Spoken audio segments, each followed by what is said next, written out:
Hey guys, I am back with my summer bonus episode. I have Nikkie Frank with me again today. You might remember her from back in February. The first time she joined me, she shared the amazing adoption journey that led to her and her husband bringing their son Hunter home. And oh my gosh, was that a tearjerker. That was episode 6, so if you haven't yet, make sure you go back and give that one a listen. But today, Nikkie is sharing about her time in the Navy, where she worked in Egress Aviation Maintenance. And oh my gosh, that's just a part of her story. Her story is just so full of strength and grit, and I just can't wait for you guys to hear it. So let's jump right in. Hey, Nikkie, welcome back. I'm so excited you're back. Thank you so much. I'm glad to be back, and I'm excited for today's topic. It seems pretty relevant in light of the season and holiday coming up. No, this was perfect. And just for everybody listening, honestly, this was her idea. As far as timing, I saw her recently and I was like, yes, I need part 2. I want to hear this, we all want to hear this part of your life. And she was like, well, the 4th of July is coming up. And I was like, that would be perfect. So this is my bonus summer episode for 4th of July. And I'm so excited because you sent me your quick little outline of your story. And I'm like, let's dig in because this is so good. Well, thank you so much. And one thing, too, that I don't know if you're aware of, but we are also celebrating the 250th anniversary of the U.S. Navy. So this year is pretty appropriate. And there's been parades. They honor the Army because the Army and the Marines they came off of the Navy. And so the President and administration has been celebrating that over the course of these next few months. So it's pretty exciting. That is awesome. Yeah, I had no idea. Aww. See, you were on top of it and didn't even know it. No clue. But I'm so glad you have all that history. Like, that. Like, yes, that's so good. Okay, so let's just kind of go ahead and jump right in. So you were part of the Navy. I was living on my own at a young age. My dad was in the military. He had served in Vietnam and then was out for 12 years and then decided to go back into the service. And with that, he and my mom and brother at that time were transferred down to Eugene, Oregon. And I was in Vancouver, Washington at the time where I had graduated and so on. So I was working at a local corporate hotel as a sales secretary and not making much money. I wanted to go to school. I wanted to travel, and I didn't really have the means for any of that. And my parents couldn't afford to send me to college. So I called my dad one day, and, it's funny how a moment in time changes the trajectory of your life.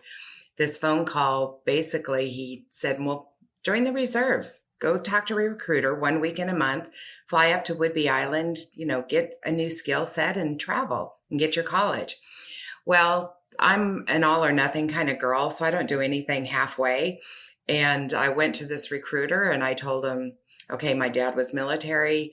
I spent much of my young life with my father out on deployment. So there's no sales job here.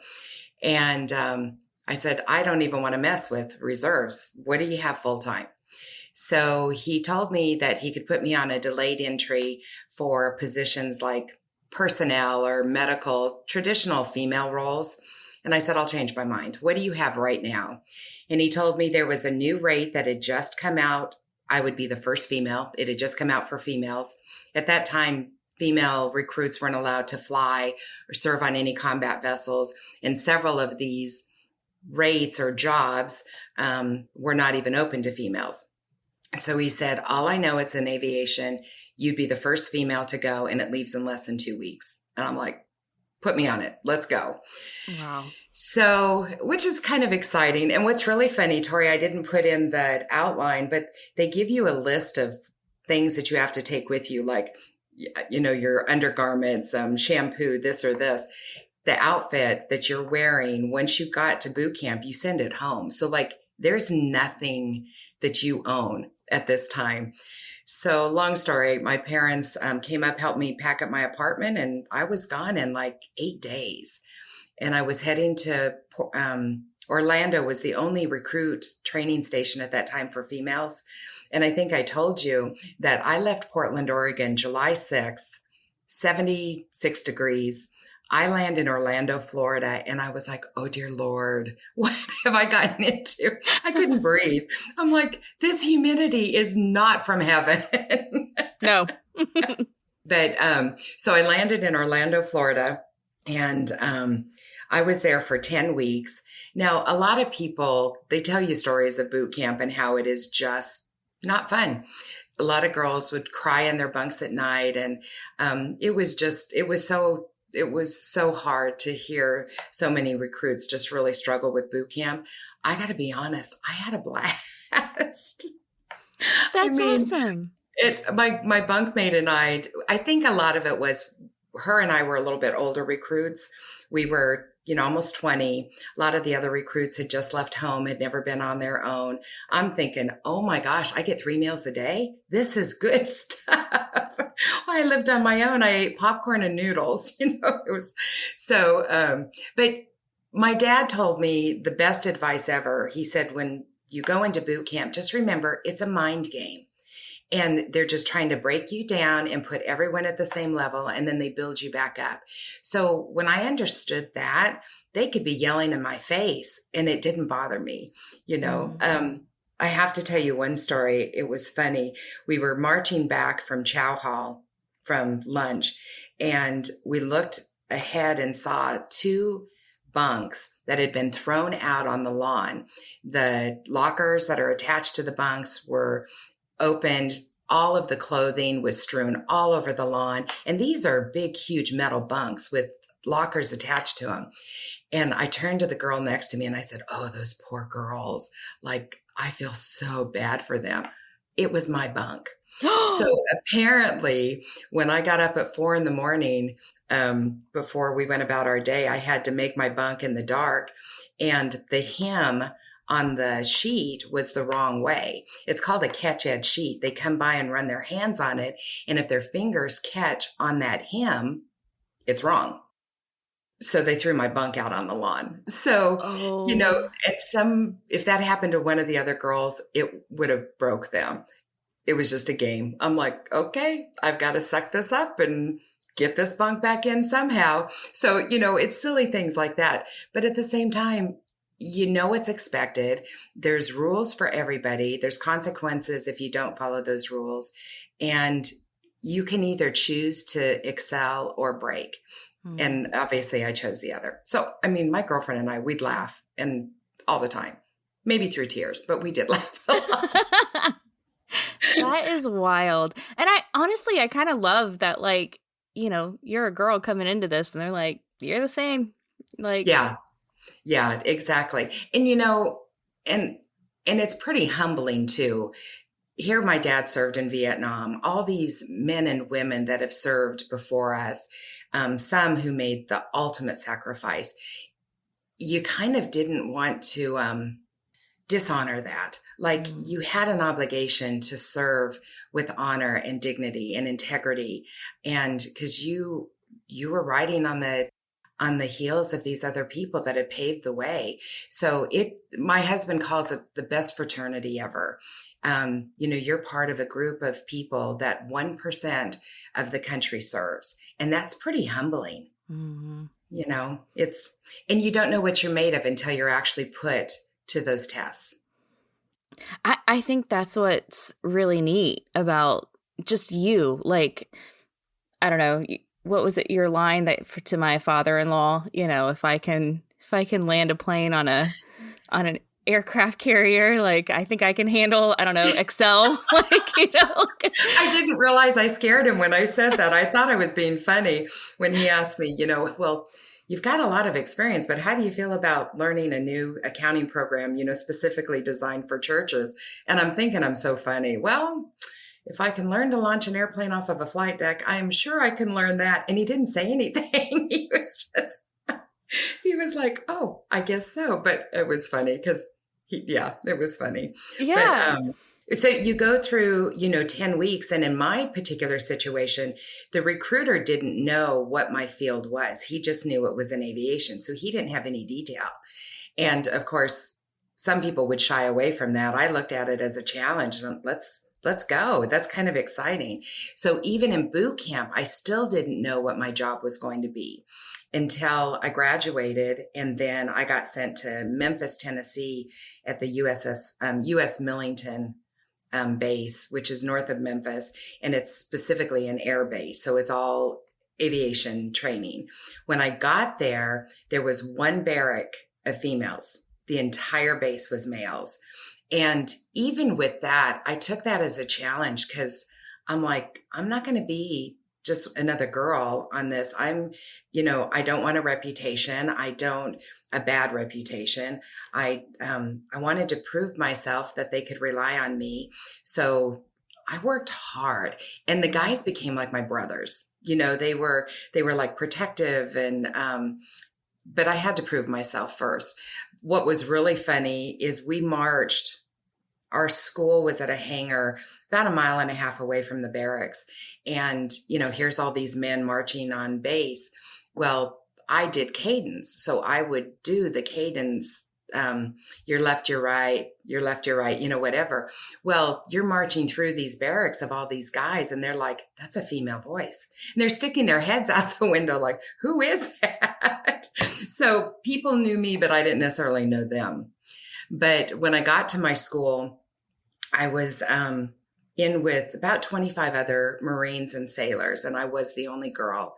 Wow. And that's when I found out that I was actually working on egress equipment, which is anything that would save the pilot's life, which included the ejection seat, pressurization, the canopy jettison, liquid oxygen, and I'm trying to think what else, but anything that if the pilot was in dire straits or there was a failure of the aircraft, my equipment would hopefully potentially save his life.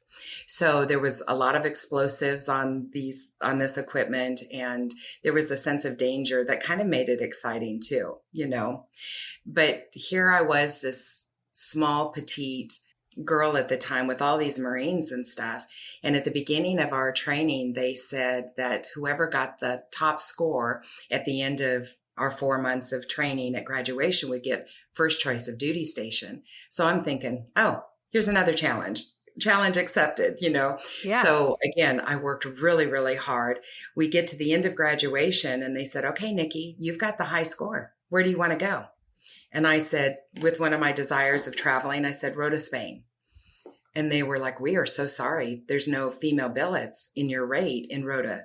I said, anything overseas. They said, sorry. I said, what about the West Coast? Sorry. It was like, are you kidding? I worked so hard. What do I have a choice of? They said, Brownsville, Texas, or Jacksonville, Florida. Oh my gosh. 2 hot states. Yeah. 2 hot states. So obviously Florida was more appealing than Brownsville, Texas. So that's what I selected. Wow. So, okay. So after graduation, you go to Florida, and what comes next? So I was in a small training program for about 6 weeks. They acclimate you. You get trained on several ejection seats throughout the fleet. Well, then when you get to your squadron, there's only one type of airplane and of course one type of equipment. So then you go through some training to specialize in that particular equipment. And then you go to your squadron. So the first year when you're in your squadron, all of the aviation rates, we had to serve a year on the flight line, which means we actually launched the airplanes. We maintained the airplanes and everything. And, worked that. And then you went to your actual shop where you worked on your individual equipment. So for a year, I actually got to launch the airplanes off the flight deck. And that was pretty cool. Hot, but cool. Flight line in Florida is like 127 degrees, That is so neat. So, okay, you described yourself as like small and petite, and you're obviously, I'm assuming, working with a lot of mechanics, like mechanical things on the plane. And was that like advantageous to have smaller hands and smaller, like, did that help you? It's funny you say that, Tori. No one's ever asked me that, but that's exactly what happened. Where I lacked in strength, I had the smaller hands. So there were certain inspections or processes that the guys would call me and say, hey, Nikki, we need your hands in here because we can't we can't get our knuckles, in there. There was one particular job that even after 4 years, I could not do. And that was, I would have to straddle the windscreen about 20 feet off the ground, straddle the windscreen and lift up a dead canopy. Once you've taken the actuator off the canopy, it weighs about 300 pounds. Raise it with one hand and put a safety bar in. I just couldn't do it. And so I'd always have to ask, one of the guys, hey, can you get this canopy up for me? So again, once I proved myself that I wasn't there for special attention, I was willing to do what I could to try to learn my particular job.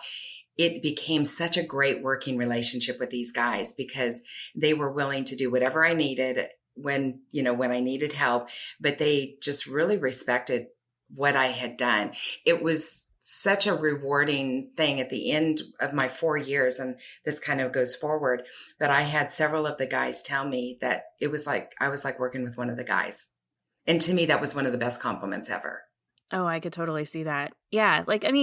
There is a difference. Men are built differently to be Absolutely. able to do certain things that women just aren't naturally and instinctively built the same way.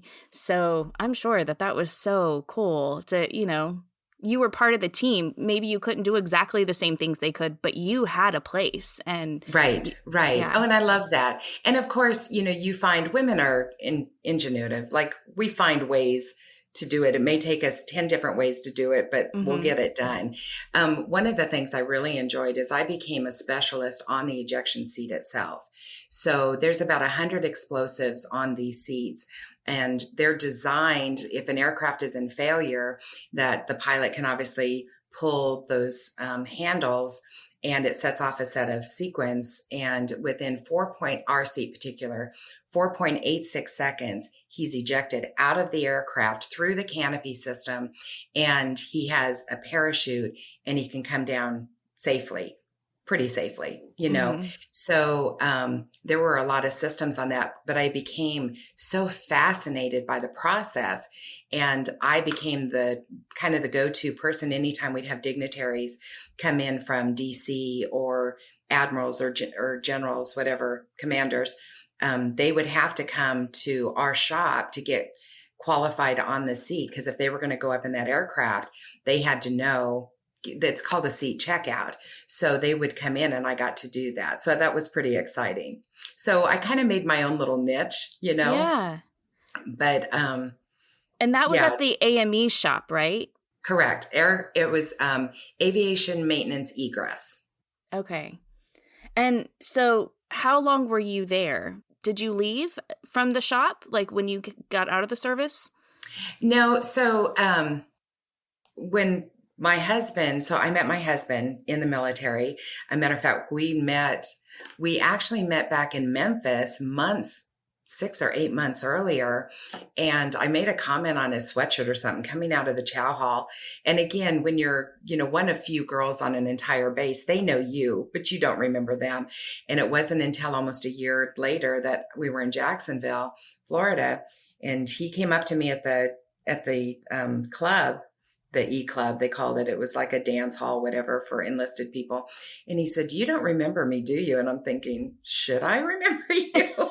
And he's like, "You talked to me, back in Memphis." It was kind of cool. But so we met there. And then after his and my 4 years, he went to reenlist and I was going to reenlist at the same time. But because even at that point, there were still so few women in this rate, they had nowhere for me to go. So there was no guarantee that we could stay together. Mm-hmm. So I did get out.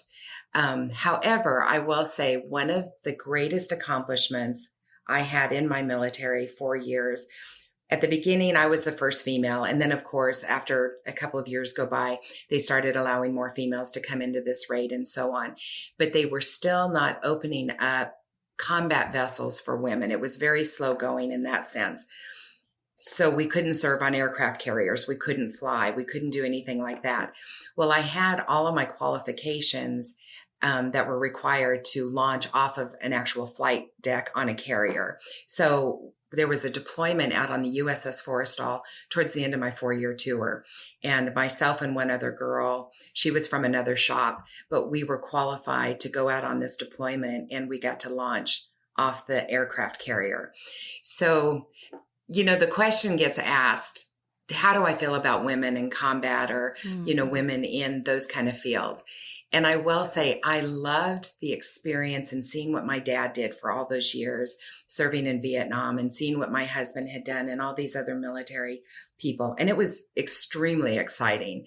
However, just because we can, I don't necessarily think we always should. I don't know, having females on, and I might have people say, oh, that's so hypocritical and everything, but it's a different world out there on an aircraft carrier, and you put men and women confined for 8 months, and it's probably proven me so wrong even now with all these amazing women in service, but it was different out there. And I don't know. And then, of course, being on the front lines, one thing I've always said, if my husband was serving on the front lines and I was there with him, or another female was with him, he would be so protective of that female. Would that put the mission in danger? Or would it put the unit in danger? So that's just a side note on there. But I love that I got to experience it. So how long were you on the aircraft carrier? I only went out for 10 days. Okay. So we weren't allowed to do full 6-month or 8-month missions at that time. And was the dynamic between you and this other lady just different versus with the other men on the carrier versus the shop? Was that a different dynamic? It was. And, and again, going back to what I was saying earlier, I have to qualify that because it is different now. Back then, it was so rare to have females on an aircraft carrier. So they had to make special sleeping arrangements for us. Mm-hmm. If we were in chow hall, I remember one night we were standing in line with all these men, that had done 14, 15, 16 hours just like we had.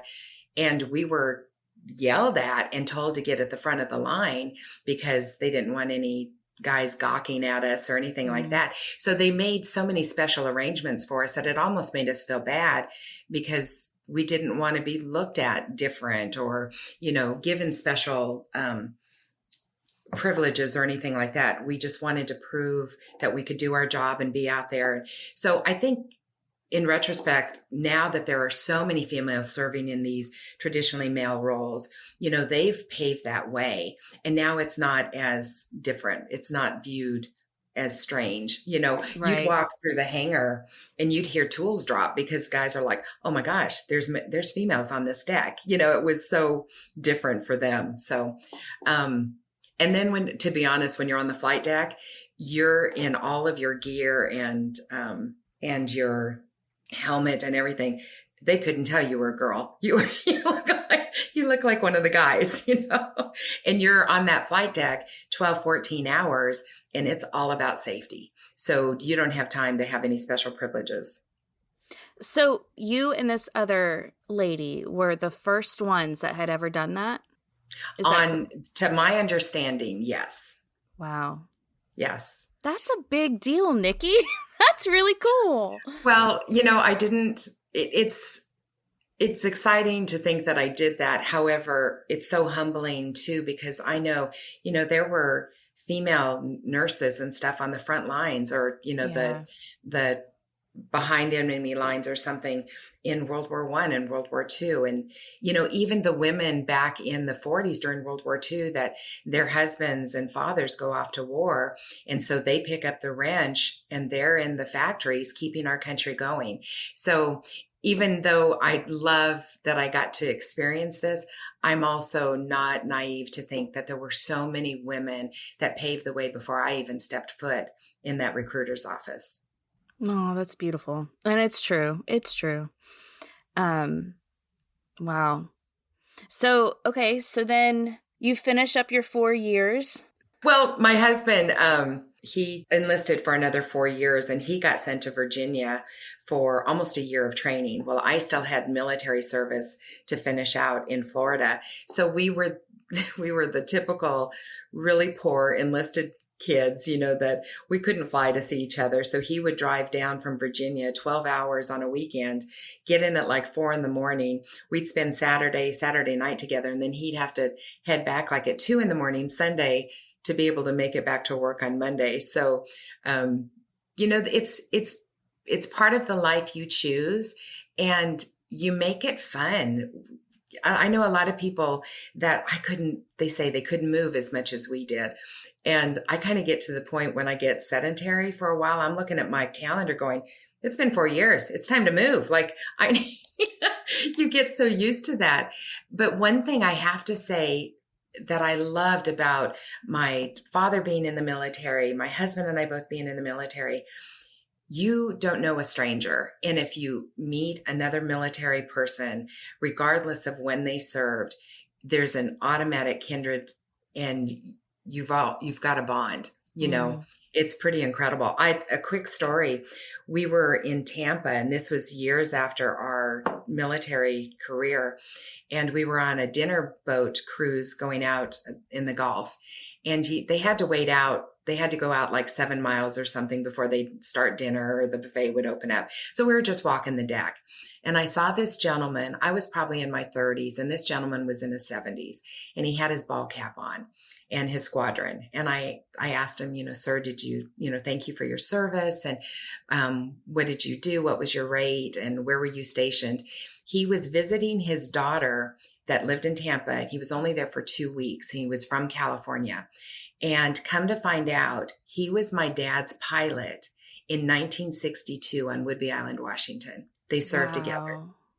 That is so cool. So once you start talking to a military person, there's a connection somewhere. You either knew somebody that served there, or you were stationed there, or it's a pretty special group. So your dad was in the Navy as well, correct? He was. Okay. So would you say that, just throughout you telling the story, the common thing that I picked up on was you looked at everything as a challenge. It wasn't like an obstacle that can't be beat. It was like I'm going to figure out a way. Did that come from your dad? I think in part, when you're kind of raised in a military family, there's, you kind of had guidelines, and you don't, and I hate to use the word wimp out. That's not what I mean. I think your perspective is different. It's, let's figure this out. Let's do what we've got to do to get through this. And then if whatever it is at the other side, we'll readjust. In the military, they call it adapt. Mm-hmm. Well, sometimes you're thrown a set of challenges and you don't know any way around it. So the only way around it is through it. And the military definitely challenges you with that. We would do things, part of our training in boot camp is we would have to jump off of a 20-foot board into the water with our dungarees tied and use those as flotation devices. How many times would you think at the pool, oh, let me see if I can put air in my dungarees, kind of thing. Or we would go through the fire training, and we were in a room, and I know this sounds bizarre, but it's part of your training if we were ever in, conflict or in combat. But they put you in a room and they put tear gas in there, and you have to stay in there for so long, and then they let you out. And I got to be honest with you, some of these guys, you think they were the burliest guys you ever saw, put them in a room with tear gas and they're not so burly. But again, it's all, you just kind of go through it. But the sense of pride of going through something like that and being on the other side of graduation saying, oh my gosh, I was not tortured by any means, but I went through so much, and I'm standing on the other side stronger and a part of a group that would fight for you, would die for you. Mm-hmm. And there's not a lot of groups like that. I can't remember my drill team in high school ever saying, I would die for you. So it's definitely, but they get you there. They help you get to that point, and it's not on your own. You've got your team with you and your other sailors that have your back, and that's pretty special. So you were 20 when you went in, and I'm assuming you were about 24 when you got out. Correct. And would you say that like that whole 4-year experience just defined a lot of who you are today? Oh, absolutely. And obviously I'm better for it.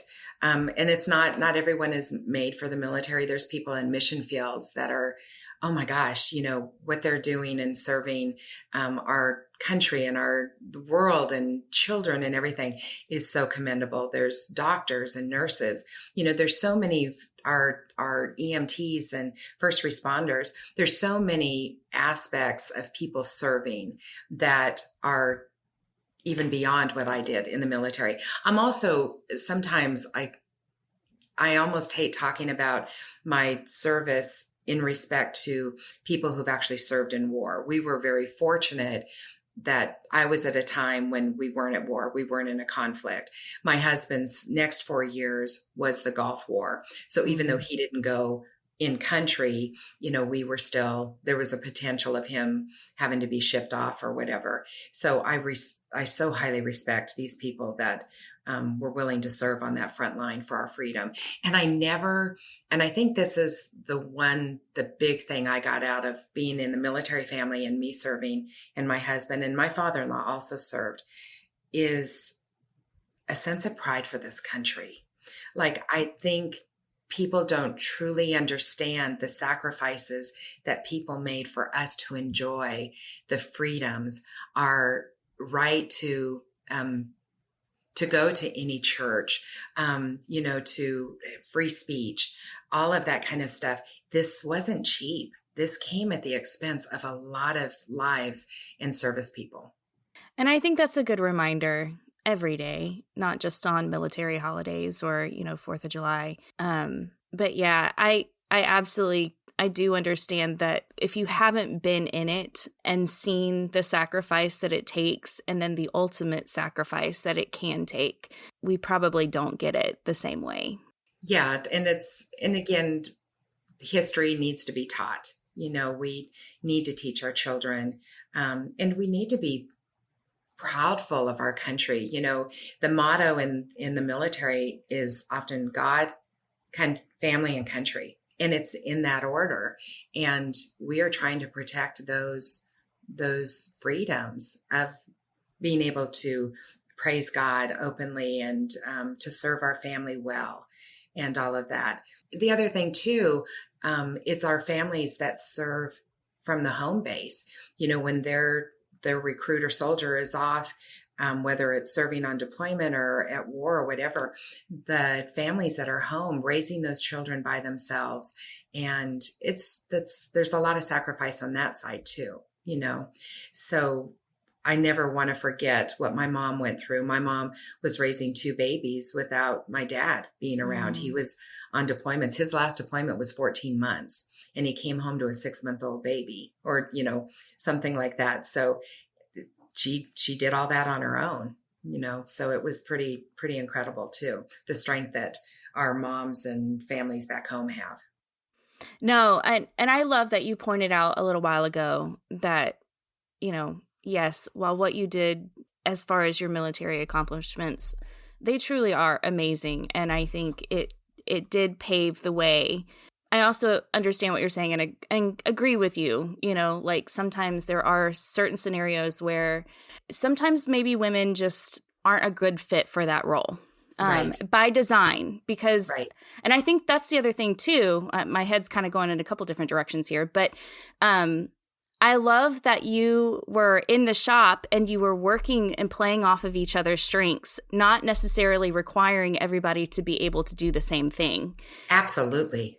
So I absolutely think there is it's just by God's design. There is, men and women are supposed to work together through marriage, through things like this, there's strengths and weaknesses and you kind of help each other.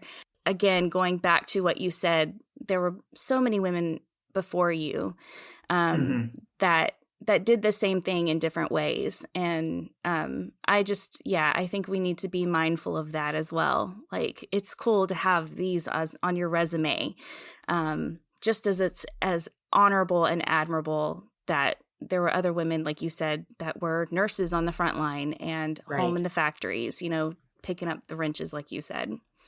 Yeah, service isn't just with that uniform, you know. One thing I didn't share, and I didn't put it in my overview when I sent it to you. So part of my desire was to go in the military to get a degree because I couldn't afford one. So, I knew the military could help with that and to see the world and to travel. Well, ironically, I end up in a raid for that being the first female. They had nowhere for me to go. So I didn't get to see the world. And then there was a 2-year period when my husband and I had enlisted that they didn't have the GI Bill. They were restructuring it. And so they had a program like Veep or whatever, where you put money in and they would match it or something. Well, we didn't know about it. And most recruiters didn't know about it because it had always been a GI Bill. So we didn't get college benefits. So here we did all this service, and my motivation to go in, I didn't get to do any of that, and I've had people say, well, weren't you upset or disappointed or angry? Would you do it again? And I said, even with all that, I would do it again in a heartbeat. It was some of the most rewarding 4 years of my life. It set my life and it set me up for such success going forward. Like you said, always facing a challenge, never backing down, looking at things a little bit differently, perspective of, okay, this is tough, but I can make it through this. They can't, I was talking to someone last night who they served in the military. Matter of fact, she's tougher than I am. She's 15 years younger, but she was a paratrooper in the Army. Wow. And so she made me look like nothing, but she made a point that they thought they would tear you down and break you, but they can't break your spirit or your mind. And we were talking about that in particularly of a gentleman I met years ago that was actually shot down in Vietnam, and he was captured and then sent to Hanoi Hilton with John McCain. They were in the same camp together, and his survival story is amazing. But he shared how to keep his mind focused sitting in that little cell, that hut or whatever. He would draw pictures of his house in the sand with his finger, or his wife or his children, just to try to remember what they looked like. And he was missing in action. He was designated MIA for 3 years. Then the next 3 years, they found out he was a prisoner of war. And so he was in Hanoi Hilton for 6 years when he was tortured and all of this stuff. And when I asked him, would he do it again? He said, I love my country. I would do it over and over if it meant keeping my country free. And that's pretty special. The worst thing I had to worry about is 124 heat on the flight line and really messy, sweaty hair. Here this man was a prisoner of war. And oh my goodness, just his pride and his humbleness. And it was a life-changing meeting for me. Wow. I think honestly, just that line alone says it all. And I'm just so grateful. I mean, I have family that has served. Both my both my grandfathers served. I have a cousin, I have an uncle. Like, there's so many people in our family. And yeah. And thank you for their service. Thank you so much. I think it's really cool to get to hear their perspective, your perspective. And it's very special that you can sit back and say, I would absolutely do it all again. And probably a lot of military members feel that way. Yeah. And I mean, most that I have met. And I think too, one of the advocacies that if I were to stand for something, it's also how we need to take care of our veterans. We have so many veterans that have made those sacrifices, and, it's unfortunate that we have several that are homeless and all of that. So one thing our son, when he was born, we kind of trained him to do this, but now it's in his heart and he still does it.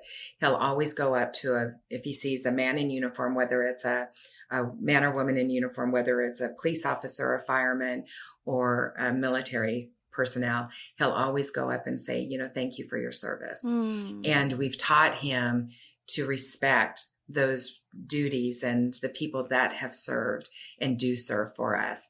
And, it's funny if you're in the grocery store and to this day, I'll see a gentleman wearing a veteran hat or, Vietnam or whatever, and I'll stop to talk to him and thank you, for your service. And I'll be an hour talking to them in the middle of the aisle because it's something that they're so proud of, and they want to talk. They love to talk to someone about their experiences and what they've done. And so it's pretty special. Well, and especially I'm assuming as well, somebody who understands what they're talking about. I'm sure that that's so special for them to be able to be like, oh, you get it, Well, one thing my husband and I joke about, he wears a lot of Navy hats in our squadron. And, well, I traditionally don't. I don't wear ball caps. I don't wear shirts with my squadron on it or anything. So people will come up to him all the time. Oh, thank you for your service. And I'm sitting there thinking, I maybe need to start wearing some of those hats. And then, of course, our son, he ended up serving in the Sea Cadets for 4 years in ROTC Air Force. Aww. So it's kind of built into him as well. And we don't know if he was wanting to go Air Force, and we don't know what that path is going to look like right now. But it's kind of built into him, and that's in his heart too. Yeah. Oh, I can absolutely see where it becomes a generational thing, just the appreciation and, like you said, that deep love for country. And yeah. Well, thank you so much. And I genuinely mean this from the bottom of my heart.